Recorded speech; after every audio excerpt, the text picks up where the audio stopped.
लोग, मैं यही बताने के लिए लाइव आया।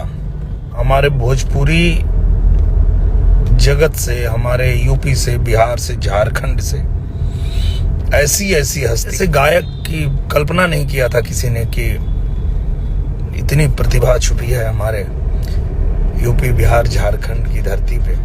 तो दोस्तों देखा आपने पावर स्टार पवन सिंह के बारे में निराहु लाल यादव किस तरह गाने के बारे में बोले, तो क्या है इसकी पूरी जानकारी इस वीडियो में बताने वाले हैं, तो इस वीडियो को लास्ट तक देखना। तो दोस्तों चलिए वीडियो को शुरू करते हैं। उससे पहले मैं बता दूं कि जिस गाना का नाम है माई के नेवतले बनी, और दोस्तों इस गाना को लिखे हैं यादव लालू, इसका म्यूजिक दिया है सरगम आकाश, और दोस्तों ये गाना रिलीज करते गए गणनायक फिल्म पर, और इस गाना का है पावर स्टार पवन सिंह और साथ में शिल्पी। तो दोस्तों दिनेश लाल यादव निरहुआ बोले कि पावर स्टार पवन सिंह सुरों को बदसा है, जैसे ही देवी गीत इसका आता है ही तालका मचा देता है। और दोस्तों ये भी बात बोले कि पवन सिंह के देवी गीत सुनकर दिल को सुकून मिल जाता है, जो कि बहुत सुंदर गाता है पवन सिंह ये गाना। तो दोस्तों एक रिक्वेस्ट है कि चैनल को सब्सक्राइब कर दीजिए और बेल आइकन दबा दीजिए, ताकि हर अपडेट इसी तरह आप लोग के पास सबसे पहले जाए।